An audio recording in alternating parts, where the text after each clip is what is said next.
जय हिंद दोस्तों, आप सबका स्लीपी क्लासेस में बहुत बहुत स्वागत है। दोस्तों, आज है 19 अप्रैल और आज के एडिटोरियल डिस्कशन में 3 एडिटोरियल्स हम डिस्कस करेंगे। एक आर्टिकल, क्योंकि आज ट्यूसडे है तो सी राजा मोहन का आर्टिकल इंडियन एक्सप्रेस में हर ट्यूसडे को आता है जियो पॉलिटिक्स से रिलेटेड। तो एक आर्टिकल हम सी राजा मोहन का डिस्कस करेंगे। इंडिया यूके टाइज के बारे में यहाँ पे बात हो रही है। एक आर्टिकल दोस्तों हम डिस्कस करेंगे क्रिप्टो करेंसीज और सेंट्रल बैंक डिजिटल करेंसी से रिलेटेड। ये हिंदू में आया है। अब ये GS3 का हमारा कॉम्पोनेंट बन जाता है। क्रिप्टो करेंसी से रिलेटेड, CBDC से रिलेटेड हमने पहले भी काफ़ी आर्टिकल्स डिस्कस करे हैं। और दोस्तों अंत में एक आर्टिकल हम डिस्कस करेंगे हेल्थ एंड मेडिसिन से related. Global centre for traditional medicine जो कि जामनगर में सेट किया गया है, इनॉग्रेट किया गया, इसको लेके हम बात डिस्कस करेंगे। ये इंडियन एक्सप्रेस के एक्सप्लेन्ड सेक्शन में आया था और ये GS3 का कॉम्पोनेंट बनता है। तो दोस्तों ब्रेकिंग न्यूज़, आपको थोड़ी सी इन्फॉर्मेशन देना चाहता हूं। तो भाइयों बहनों, ऐसा है कि हम अपने प्रीलिम्स के जितने भी क्रैश कोर्स थे उन सब पे 50% ऑफ रखा हुआ है हमने। देखिए अब कुछ 6 हफ्ते रह गए हैं प्रीलिम्स के लिए, है ना। अब टाइम कम है। आई एम श्योर कि आप अपनी तैयारी कर रहे हैं, आप कहीं ना कहीं से कोई टेस्ट सीरीज प्रैक्टिस कर रहे होंगे, अपने नोट्स रिवाइज कर रहे होंगे। अगर बहुत क्विक रिवीजन करना चाहते हैं, आप स्लीपी क्लासेस के साथ जुड़ना चाहते हैं, हमारी टेस्ट सीरीज अवेल करना चाहते हैं, हमारे स्टैटिक कोर्सेज और हमारे करंट अफेयर्स कोर्सेज अवेल करना चाहते हैं, तो दोस्तों आप दिए गए नंबर पे कॉल कर सकते हैं और इस कोर्सेज के बारे में और जानकारी ले सकते हैं। कूपन कोड जो है 50% ऑफ के लिए, वो ऑफ 50 रहेगा। चलिए तो शुरू करते हैं आज के डिस्कशन। तो पहला article, a new shine to old ties. देखिए अगर हम बात करें, अभी 2 दिन में हमारे जो यूके के जो प्रधानमंत्री हैं बोरिस जॉनसन, वो इंडिया आने वाले हैं। इसको लेके भी हमने पहले बात करी थी। फ्री ट्रेड एग्रीमेंट के टुवर्ड्स हम मूव कर रहे हैं, तो एक्सपेक्ट किया जाएगा कि जो अर्ली हार्वेस्ट डील है, जो कि फ्री ट्रेड एग्रीमेंट का एक प्रीकर्सर माना जाता है, तो वो अर्ली हार्वेस्ट डील को लेकर बातचीत मोदी जी और बोरिस जॉनसन के बीच में की जाएगी। सवाल यहाँ पे ये उठता है, हमने पहले भी डिस्कस किया है कि इंडिया और यूके के रिलेशंस, देखिए हमारा कॉलोनियल पास्ट है, ये तो हम जानते हैं, लेकिन इंडिया और यूके के रिलेशंस इतने स्ट्रेटेजिक नहीं हो पाए हैं। अगर हम एंग्लोस्फेयर की बात करें, फॉर एग्जांपल हम फ्रांस की बात करें, जर्मनी की बात करें, USA, ऑस्ट्रेलिया, न्यूजीलैंड, हमारे रिश्ते इन सब देशों के साथ तो काफ़ी अच्छे हैं, लेकिन यूके के साथ हमारे रिश्ते उतने अच्छे नहीं हैं। अब कहीं ना कहीं यहाँ पे कॉलोनियल हैंगओवर भी आ जाता है। जब नए नए हम आज़ाद हुए थे तो नेहरू जी ने ये बात बहुत स्पष्ट कही थी कि जी हम नॉन अलाइंड रहेंगे, कि ना हम USSR के कैंप में जाएंगे ना अमेरिका के कैंप में जाएंगे, बिकॉज साइकोलॉजिकली हमने देखिए 250-300 साल बहुत एक्सप्लॉयटेशन भी फेस किया था ब्रिटिशर्स के हाथों। तो हम नहीं चाहते थे कि फिर से हिस्ट्री रिपीट करे, और इस एक्सप्लॉयटेशन के कारण, कॉलोनियल एक्सप्लॉयटेशन के कारण, इकोनॉमिक एक्सप्लॉयटेशन के कारण काफ़ी लंबे अरसे से हमारे जो टाइज थे यूके के साथ ज़्यादा स्ट्रेटेजिक नहीं थे। लेकिन दोस्तों फॉरेन पॉलिसी में, फॉरेन रिलेशंस में हमको रियलिस्ट होना पड़ता है, आइडियलिस्टिक नहीं होना चाहिए। एथिकल डायमेंशन से अगर हम फॉरेन पॉलिसी बनाएंगे या एथिकल डायमेंशन से हम फॉरेन पॉलिसी फॉर्मुलेट करेंगे तो शायद हमको सक्सेसफुल आउटकम्स नहीं मिलेंगे। आज के टाइम पे जहाँ पे जियोपॉलिटिकल सिनेरियो बहुत चेंज हो रहा है, तो आज के टाइम पे बहुत ज़रूरी है, बहुत आवश्यकता है कि हम और रियलिज्म लेके आए अपनी फॉरेन पॉलिसी में। एट प्रेजेंट जो रीजनल और इंटरनेशनल सर्कमस्टांसेस हैं वो डिमांड करते हैं कि इंडिया और यूके अपने टाइज को और ज़्यादा स्ट्रेटेजिक करें। देखिए वैक्सीन्स हैं, पैंडेमिक की हम बात करें, वाटर क्राइसिस की बात करें, ग्लोबल वार्मिंग की बात करें, ठीक है, कितने सारे ऐसे इनिशिएटिव्स हैं, साइबर टेक्नोलॉजी की बात करें, कितने सारे ऐसे इनिशिएटिव्स हैं जहाँ पे इंडिया और यूके अपनी सिनर्जी दिखा सकती है। तो देखिए हम भी 6th लार्जेस्ट इकोनॉमी है, तो अगर relevance of Britain for India की बात करें तो कहाँ, देखिए आज ब्रिटेन 5th लार्जेस्ट इकोनॉमी है, बहुत जल्दी हम ब्रिटेन को भी ओवरटेक कर लेंगे, अभी हम 6th लार्जेस्ट है। उसके अलावा ब्रिटेन एक परमानेंट मेंबर है UNSC का, एक ग्लोबल फाइनेंशियल हब है, सेंटर फॉर टेक्नोलॉजिकल इनोवेशन है, लीडिंग साइबर पावर है। तो काफ़ी ऐसे एरियाज है जहाँ पे हम ब्रिटेन के साथ कन्वर्जेंस दिखा सकते हैं। तो it will be a win win situation for both of us. और खास करके अब तो पोस्ट ब्रेक्जिट तो ब्रिटेन भी ढूंढ रहा है, बल्कि ब्रिटेन ज़्यादा इंटरेस्टेड है, शाला यूज़ द वर्ड, कि ब्रिटेन ज़्यादा डेस्परेट है फ्री ट्रेड एग्रीमेंट्स साइन करने के लिए विद डिफरेंट कंट्रीज, बिकॉज अब ब्रिटेन यूरोपियन यूनियन का पार्ट नहीं रहा। तो जहाँ पे हम यूरोपियन यूनियन के साथ भी एक इंडिविजुअल फ्री ट्रेड एग्रीमेंट अगर हम एक एक्सप्लोर कर रहे हैं, तो ब्रिटेन के साथ भी हम एक्सप्लोर कर रहे हैं। नाउ पैराडॉक्सेस की बात करें, यहाँ पे देखिए कुछ बातें दोस्तों कॉन्ट्रडिक्टरी आ जाती हैं। कुछ यहाँ पे 3-4 पैराडॉक्सेस यहाँ पे सी राजा मोहन यहाँ पे डिस्कस करेंगे, जिसके चलते हमारे जो टाइज हैं यूके के साथ ज़्यादा सक्सेसफुल नहीं हो पाए, ज़्यादा स्ट्रेटेजिक नहीं हो पाए हैं। ऑल्दो अब हम एक बहुत स्ट्रेटेजिक टाइज के टुवर्ड्स मूव कर रहे हैं, बिकॉज रियलिज्म डिमांड्स दैट। देखिए पहली बात तो हमारा कॉलोनियल पास्ट आ जाता है, ठीक है। देखिए अब पार्टीशन के बाद कोल्ड, देखिए अब वर्ल्ड वॉर 2 के बाद हमने देखा था कि ब्रिटेन का डिक्लाइन है ना। वर्ल्ड वॉर 1 के बाद हम, अगर हमने वर्ल्ड हिस्ट्री पढ़ी है, देखिए वर्ल्ड वॉर 1 के बाद हम देखते हैं कि ब्रिटेन का डिक्लाइन आना शुरू हो जाता है, यानी कि ब्रिटेन का जो डोमिनेंस है ग्लोबल अफेयर्स में इतना ज़्यादा नहीं रहता, जो कि 18वीं सदी में, 19वीं सदी में या 20वीं सदी की शुरुआत में ब्रिटेन का रहता था। और वर्ल्ड वॉर 2 के बाद हम देखते हैं कि अमेरिका और USSR के बीच में कॉन्टेस्ट चलता है। कोल्ड वॉर की हम बात करें, 2 बहुत महान देश अमेरिका और USSR और शक्तिशाली बन जाते हैं, तो यूके इतना शक्तिशाली नहीं रहता। लेकिन हमारे कॉलोनियल पास्ट के कारण हम ज़्यादा अप्रीहेंसिव थे कि हम यूके के साथ ज़्यादा अपनी दोस्ती बढ़ाएं। इंटरेस्टिंग बात यह है कि जहां पे यूके का फर्ज बनता था कि यूके इंडिया की हेल्प करे, नेविगेट करे इंडिया को, कि इंडिया कैसे अपने फॉरेन पॉलिसी या कैसे अपने रिश्ते बाकी देशों के साथ बना सकता है, चाहे वो अमेरिका है, चाहे वो फ्रांस है, चाहे वो जर्मनी है। यहां पे इंटरेस्ट अमेरिका ने इंडिया में दिखाया था। अमेरिका जो कि एक लीडिंग सुपर पावर था, एक इमर्जिंग सुपर पावर था post world war II। It was the US that first recognise India's rapidly growing relative weight in the international system. और ये बात अब 90s की या 2000s की नहीं है, ये बात अमेरिका ने कहीं ना कहीं 60s में रिकॉग्नाइज करना शुरू कर दिया था। बेशक हमारी इकोनॉमी अच्छी सिचुएशन पे नहीं थी, बेशक हमारी लड़ाइयां चाइना के साथ, पाकिस्तान के साथ चल रही थी, लेकिन अमेरिका ने ये बात बहुत पहले रिकॉग्नाइज कर ली थी। अमेरिका को ये लगता था, और आज भी अमेरिका को ये लगता है, कि स्टेबल इंडिया अमेरिका के long term interest for Asia के लिए बहुत अच्छा है। अगर इंडिया स्टेबल है, इंडिया प्रॉस्परस है, इकोनॉमिकली बहुत अच्छा कर रहा है, तो that is very favourable for America's long term interest in Asia. अब अगेन जो मैंने अभी बात करी थी कि एक्सपेक्ट तो किया जाता था कि भी यूके इंडिया का हाथ पकड़ के फॉरेन पॉलिसी की अगर हम बात करें या ग्लोबल एक्सपोजर की बात करें, यूके इंडिया की हेल्प करेगा, ठीक है, बाकी सब कंट्रीज के साथ रिलेशंस को स्ट्रेंथन करने के लिए। आफ्टर ऑल हमारा कॉलोनियल मास्टर रह चुका है वो। लेकिन हुआ क्या, it was US that was navigating the intricacies of the post partition subcontinent. ठीक है, आज के टाइम पे it is Washington that is setting the pace for Delhi's relationship with India, Delhi's relationship with London. Britain was much slower in appreciating India's new geopolitical salience। तो आज के time पे हमारे रिश्ते यूएस के साथ, ऑस्ट्रेलिया के साथ बहुत ही अच्छे हैं, शायद ब्रिटेन से कई गुना ज़्यादा अच्छे हैं। लेकिन ये बात क्या हम इमेजिन कर सकते थे राइट आफ्टर द पार्टीशन? नहीं इमेजिन कर सकते थे। और चाइना का क्या रोल रहा है इंडिया को ज़्यादा नज़दीक लेके आने में टूवर्ड्स द वेस्टर्न कंट्रीज़? हम बात करें यूएसए की, हम बात करें फ्रांस की, तो क्या चाइना का रोल रहा है? देखिए, वॉशिंगटन के लिए, अमेरिका के लिए जो स्ट्रेटेजिक कमिटमेंट रही है कि इंडिया के राइस को वो असिस्ट कर सके, चाहे आज हम क्वाड की भी बात करें, क्वाड में भी इंडिया एक बहुत एक्टिव मेंबर है, वो इस करके रही है कि कैसे चाइना डोमिनेटेड एशिया, अगर हम बात करें, चाइना को कैसे कंटेन किया जा सकता है। ठीक है, इंटरेस्टिंगली यूके की बात करें, यूके तो देखिए चाइना का बहुत ही गहरा मित्र था until the end of 2010, right. लेकिन obviously America being a very old ally of UK, America never appreciated the fact कि यूके और चाइना के बीच में इतनी खिचड़ी क्यों पक रही है, right. Even so London was ready to merge itself with the Asia's rising financial centre which is Shanghai, right. तो बहुत डीपली इंटीग्रेशन यूके और चाइना की हो रही थी until USA pulled the plug on Britain China's romance. अब आज के टाइम पे जब यूएसए अपनी एशियन स्ट्रैटेजी को अनाउंस करता है, इंडो पैसिफिक स्ट्रैटेजी को अनाउंस करता है, बहुत बार हम ये बात बढ़ चुके हैं कि इंडिया जो है बहुत पिवटल रोल प्ले करता है यूएस के इंडो पैसिफिक स्ट्रैटेजी में, राइट। इनफैक्ट बहुत बार ये कहा जाता है कि India is the pivot to Indo Pacific as far as USA's policy towards Indo-Pacific is concerned। क्यों?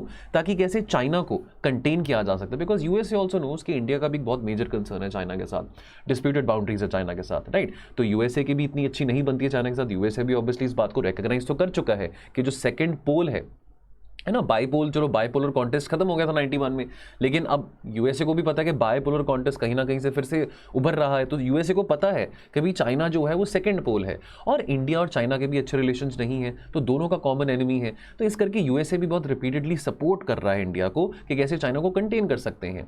ब्रिटेन इतना एक्टिवली सपोर्ट नहीं कर रहा था इंडिया को, तो यहाँ पे स्ट्रेटेजिक टाइज की बात होती है। लेकिन अब तो देखिए यूरोपियन यूनियन की बात करें, जर्मनी, फ्रांस, ब्रिटेन, ये सब अपनी इंडिपेंडेंट पॉलिसीज डिजाइन कर रही हैं टुवर्ड्स इंडो पैसिफिक, जहां पे इन सब पॉलिसीज में इंडिया का भी एक बहुत मेजर कंट्रीब्यूटिंग रोल रहता है। अब यहां पे बात करें पैराडॉक्स ऑफ पाकिस्तान की।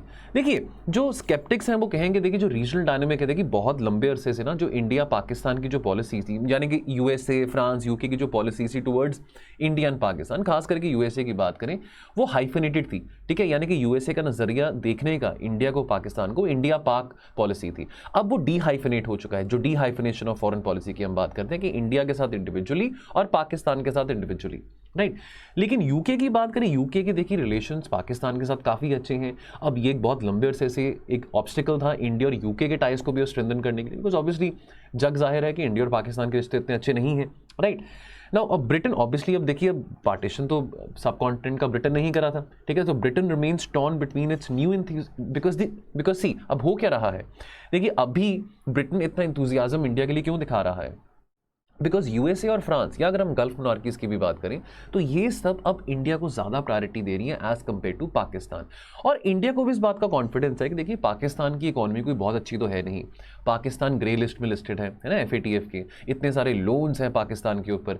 तो इंडिया को ये बात पता है कि पाकिस्तान का वो ऑरा नहीं है जो कि बहुत लंबे अरसे तक यूके अट्रैक्टेड रह सके पाकिस्तान के टुवर्ड्स। तो वो डेफिनेटली जो एक यूके पाकिस्तान का जो रिश्ता था वो थोड़ा वीक होता दिखाई दे रहा है, और इंडिया के लिए विन विन सिचुएशन है। बिकॉज जो यूके के दोस्त हैं, यूके के जो अलाइज हैं, यूएसए, फ्रांस, उनके लिए इंडिया फर्स्ट आता है, पाकिस्तान फर्स्ट नहीं आता। सो एंड सो इवन अगर हम गल्फ मोनार्कीज की भी बात करें, हमने कल भी डिस्कस किया था, सऊदी लेड ब्लॉक के लिए भी India is a more priority than as compare to Pakistan.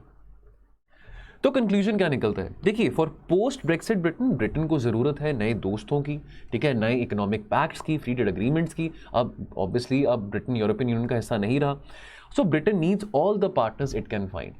For a rising India, it is a win-win situation for India as well. And मैंने जैसे पहले कहा था ये एडिटोरियल से जब शुरू करने से पहले कि ब्रिटेन के लिए, Britain is very desperately seeking this free trade agreement with India. Britain को ज़्यादा ज़रूरत है इंडिया की, ठीक है, बिकॉज आज के time this is not 1947 anymore, this is 2022, because very soon India is going to overtake Britain, who as for now is the 5th largest economy and India is the 6th largest economy. Right?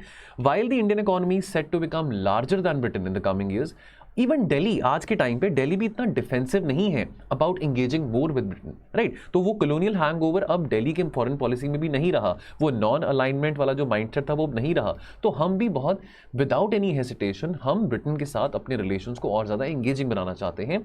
कहीं ना कहीं हमारी foreign policy में अब realism और ज़्यादा बढ़ चुका है।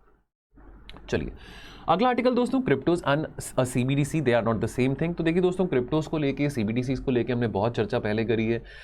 इस एडिटोरियल के एंड में आपको मैं बताऊंगा भी, 2 आर्टिकल्स हमने पहले भी सेंट्रल बैंक डिजिटल करेंसीज को रिलेटेड हमने डिस्कस करे थे, आप चाहें आप उसको पढ़ सकते हैं, उसका एनालिसिस भी देख सकते हैं, राइट? अब देखिए क्रिप्टो करेंसी की बात करें, बजट में देखिए long term capital gains tax की बात करी गई, 30% क्रिप्टो टैक्स की बात करी गई है कि इससे शायद क्रिप्टोज का इतना यूज़ नहीं किया जाएगा। बट क्या ऐसा वाकई है? क्या क्रिप्टोज का इस्तेमाल करना लोग कम कर देंगे, क्रिप्टोज में इन्वेस्ट करना लोग कम कर देंगे बिकॉज यहाँ पे कोई long term capital gains tax लगा दिया है? अगर हम डेप्यूटी गवर्नर ऑफ RBI की माने, उन्होंने कहा था कि जो क्रिप्टोज हैं they are worse than a Ponzi scheme. Cryptos को लेके बहुत सारी चिंताएं सामने आई हैं, प्रधानमंत्री जी ने भी कहा था क्रिप्टोज को लेके कि क्रिप्टो सेफ हैंड में नहीं है, बहुत सारे टेररिस्ट हैं, बहुत सारे ऐसे ऐसे ग्रुप्स हैं, इलिजिटिमेट ग्रुप्स हैं जो कि क्रिप्टोज को यूज़ कर रहे हैं मनी लॉन्डर करने के लिए, बहुत सारा पैसा क्रिप्टोज में इन्वेस्ट किया जाता है, ठीक है। और डेप्यूटी गवर्नर ने ये भी कहा था, इवन RBI के गवर्नर ने कहा था कि क्रिप्टोज को हम लेजिटिमाइज ना करें। पर सवाल ये आता है कि अगर हम 30% कैपिटल गेन्स टैक्स क्रिप्टोज पे लगा रहे हैं, राइट, तो कहीं ना कहीं उसको लेजिटिमाइज नहीं किया जा रहा। RBI ने कहा कि चलो क्रिप्टोज का काउंटर क्या करेंगे, सेंट्रल बैंक डिजिटल करेंसी निकाल देंगे, ठीक है। क्रिप्टो जो है, देखिए क्रिप्टो एक डिसेंट्रलाइज प्लेटफॉर्म पे काम करता है, जो ब्लॉकचेन टेक्नोलॉजी के प्लेटफॉर्म पे क्रिप्टोज काम करते हैं, दैट इज वेरी डिसेंट्रलाइज। और ऑब्वियसली क्रिप्टो RBI की ऑटोनॉमी को डेफिनेटली थ्रेटन करेगा, ठीक है। Crypto threatens the RBI place in the economic financial system. Now this threat emerges from the decentralise character of cryptos based on blockchain technology. तो cryptos जो हैं they operate on the internet, via the internet, and they can be band only अगर सारे देश इकट्ठे होकर इस बात पे कंसेंसस बना सकें। पर ऐसा नहीं होने वाला। सारे देश इकट्ठे होकर सभी देशों के लिए क्रिप्टो करेंसी कंसर्न होगा, लेकिन ये कहें कि ग्लोबल कंसेंसस बन जाएगा कि आज हम क्रिप्टोज को बैन कर दें, ये पॉसिबल नहीं होने वाला। ये बात इस आर्टिकल में कॉलमनिस्ट कह रहे हैं। तो अगर हम क्रिप्टो करेंसी की बात करें दोस्तों, तो आज के टाइम में जो वैल्यूएशन है क्रिप्टोज की वो इतनी ज़्यादा है, $2 ट्रिलियन की वैल्यूएशन है, राइट। यानी कि इतनी वैल्यूएशन जितनी क्रिप्टोज की, इतनी तो काफ़ी देशों की GDP भी नहीं होती है, ठीक है। इंडिया की GDP $3 ट्रिलियन के आसपास है, तो $2 ट्रिलियन की जो वैल्यू है ग्लोबली क्रिप्टोज की है, much more than the value of gold which is held globally. तो अब सवाल है कि सेंट्रल बैंक डिजिटल करेंसी, जिसकी अभी अनाउंसमेंट इस बजट में करी गई थी, राइट, अब क्या will this solve the RBI's problem? देखिए अब फिएट करेंसी की बात है, यानी कि करेंसी जो कि सपोर्टेड होती है बाय द गवर्नमेंट, जिसको स्टेट बैंकिंग मिलती है, ठीक है। पेपर करेंसी, देखिए 100 रुपये का नोट हो, 500 का हो, 2000 का हो, वो तब तक तो किसी काम का नहीं जब तक गवर्नमेंट उसको डिक्लेयर नहीं करता, गवर्नमेंट उसको बैक नहीं करती, स्टेट बैकिंग नहीं मिलती है, जब तक गवर्नमेंट उसको डिक्लेयर नहीं करती एज अ फिएट करेंसी, ठीक है। लेकिन अगर हम क्रिप्टोज की बात करें, क्रिप्टोज तो वर्थलेस हैं, क्रिप्टोज को तो कोई स्टेट बैकिंग नहीं मिल रही है। आप आज के टाइम पे ग्लोबल कंसेंसस बना लीजिए कि हमने क्रिप्टोज को बैन करना है, तो भी आप बैन नहीं कर पाओगे। इंटरेस्टिंग बात है कि कोई स्टेट बैकिंग भी नहीं है, लेकिन उसके बावजूद भी इतनी वाइड एक्सेप्टेंस क्रिप्टोज की है ना, क्यों है? बिकॉज उनकी जो एक्सेप्टेबिलिटी है to the well off, that enables them कि क्रिप्टोस को एज अ मनी टूल इस्तेमाल किया जा रहा है, एज अ मनी टूल इसको एक्सचेंज किया जा रहा है, ठीक है। नाउ CBDCs की अगर हम बात करें, अनलाइक क्रिप्टोस, देखिए क्रिप्टोस को तो आप माइन कर सकते हैं, क्रिएट कर सकते हैं, सेंट्रल बैंक डिजिटल करेंसी को तो आप नहीं कर सकते हैं, वो तो देखिए अब नया कंसेप्ट है, ठीक है। अब वो अकेला इंडिया नहीं बट 100 और देश हैं, अगर हम IMF के मैनेजिंग डायरेक्टर की अगर बात माने, 100 और देश हैं जो कि इस ऑप्शन को एक्सप्लोर कर रहे हैं। बात यहाँ पे फिर ये आती है कि क्या CBDC को आप as an alternative to crypto देख रहे हैं। बात यहाँ पे ये आती है डिस्टिंग्विश करनी between the CBDCs and your crypto currencies. Now RBI would want a fiat currency to be exclusively issued and controlled by them, यानी कि RBI चाहेगा कि जो CBDC है, जो वर्चुअल करेंसी है, वो डिसेंट्रलाइज्ड ना हो, वो सेंट्रलाइज्ड हो, ठीक है। क्रिप्टोस जो है वो तो डिसेंट्रलाइज्ड है, जो कि ब्लॉकचेन प्लेटफॉर्म पे काम करते हैं, लेकिन अगर CBDC को आप सेंट्रलाइज कर देते हैं तो एक सेंट्रलाइज CBDC का मतलब क्या होगा कि RBI को वैलिडेट करना पड़ेगा हर एक ट्रांजैक्शन, यानी कि देखिए अब देखिए आपके पास 100 रुपया है, आपके पास 500 रुपया है, अब RBI ये बात को तो नहीं ट्रैक कर सकता ना कि आपने 500 रुपये का क्या खरीदा, आपने पिज्जा खरीदा, कि आपने मैगी खरीदी, कि आपने क्या करा, ये तो RBI तो नहीं ट्रैक कर सकता ना इस चीज़ को। अब अगर आप CBDC को आप सेंट्रलाइज कर देते हैं तो इसका मतलब RBI को ट्रैक करना पड़ेगा CBDC को भी, ठीक है। ये पॉसिबल तो है नहीं है, ठीक है। Once a currency note is issued, the RBI तो जो पेपर करेंसी की बात करती है, जो हम पेपर करेंसी की बात करते हैं with the state banking, RBI does not keep RBI will not keep a track of its use and transaction. तो अगर हम क्रिस्टालिनिया जॉर्जिवा की अगर हम बात माने, जो कि IMF के मैनेजिंग डायरेक्टर हैं, वो ये कह रहे हैं कि around 100 countries are exploring CBDCs at one level और दी अदर, ठीक है। कुछ रिसर्च कर रहे हैं इसको लेके, कुछ इसको लेके टेस्ट कर रहे हैं, कुछ ऑलरेडी डिस्ट्रीब्यूट कर रहे हैं CBDC टू द पब्लिक। तो IMF भी इस बात को स्टडी कर रहा है, एक्सप्लोर कर रहा है कि क्या ये एक सेफ ऑल्टरनेटिव है टू द क्रिप्टो करेंसीज। देखिए CBDCs की बात करें, at present they can not be a substitute for cryptos that will soon begin to be used as a money. आज एकदम से नहीं कह सकते कि लोग क्रिप्टो से हटके CBDCs में इन्वेस्ट करना शुरू कर देंगे, ठीक है। देखिए अब ban on क्रिप्टोस that requires a global coordination, ये इतना इजीली नहीं आने वाला।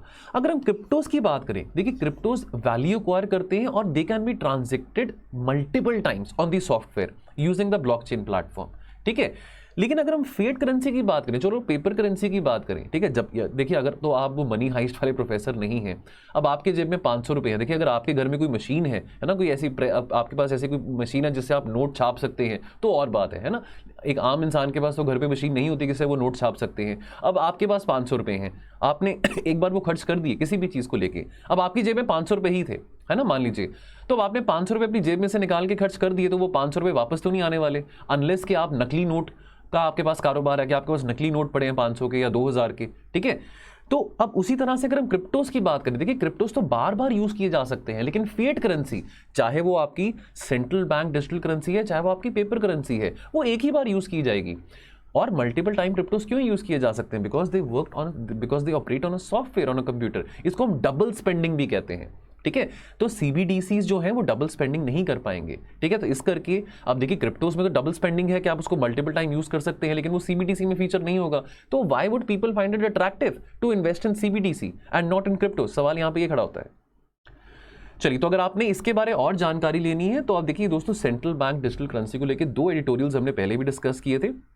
The digital rupee Indian express में 4 फरवरी को आया था, और changing the face of money Indian express में 24 मार्च को आया था। तो यूट्यूब पे प्लेलिस्ट बनी हुई है, जो हमारे डेली एडिटोरियल डिस्कशन के वीडियोस हैं, आप जाके इन डेट पे जाके इनका एनालिसिस आप सुनना चाहें सुन भी सकते हैं। अगर चाहें आपके पास PDF पढ़िए, अगर आप कहीं ना कहीं अपनी PDF को मेंटेन करके रखें तो इन PDFs पे रिविजिट कर सकते हैं, आर्टिकल्स को आप पढ़ सकते हैं फिर से।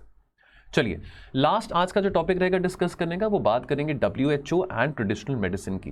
देखिए, अब ये आज ही इनॉग्रेट किया गया जामनगर में, गुजरात में, ठीक है। जो WHO के जो डायरेक्टर हैं वो इंडिया आए हुए हैं। तो global centre for traditional medicine is being inaugurated in Jamnagar in Gujarat, ठीक है। इसकी इनॉग्रेशन आज की गई है। तो वर्ल्ड हेल्थ ऑर्गेनाइजेशन जो है वो ट्रेडिशनल मेडिसिन को कैसे डिस्क्राइब करता है? As a total sum of the knowledge, skills, practices of indigenous and different cultures, जो बहुत लंबे अरसे से, प्राचीन काल से यूज करते आ रहे हैं।